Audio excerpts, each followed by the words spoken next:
এইবারে নির্বাচনটা একটু ভিন্ন এবং আমার কাছে চ্যালেঞ্জিং মনে হচ্ছে এই কারণে, এইবারে নির্বাচনে জনগণ অনেক সচেতন।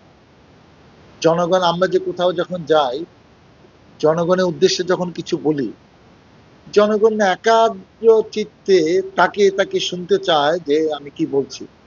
এবং এবং তাদের একটা অ্যাটিটিউড কাজ করে, তারা মনোযোগ দিয়ে বক্তৃতা শোনে এবং উপলব্ধি করার চেষ্টা করে যে এই নেতাকে ভোট দিলে, যদি সে বিএনপি মনোনয়ন পায় এবং তাকে আমরা ভোট দিই, সে সত্যি সত্যি সাভারের যেসব সমস্যা, মাদক মুক্ত সাভার চাই, হকার মুক্ত ফুটপাত চাই, এবং আইন শৃঙ্খলা যেসব ঘটনা, চাঁদাবাজি যেসব ঘটনা বিভিন্ন সময় ঘটে, এগুলাকে আমি সামাল দিতে পারবো কিনা, আমার দ্বারা এটা নিয়ন্ত্রণ করা সম্ভব কিনা।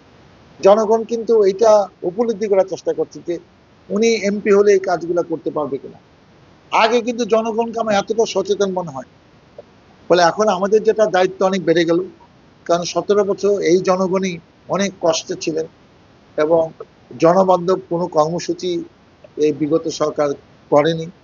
ফলে জনগণ সত্যিকার অর্থে ক্ষতিগ্রস্ত হয়েছে এবং এমন কোনো পরিবার নাই আওয়ামী লীগের বাইরে যারা মানসিকভাবে, অর্থনৈতিকভাবে, সামাজিকভাবে ক্ষতিগ্রস্ত হয়েছে।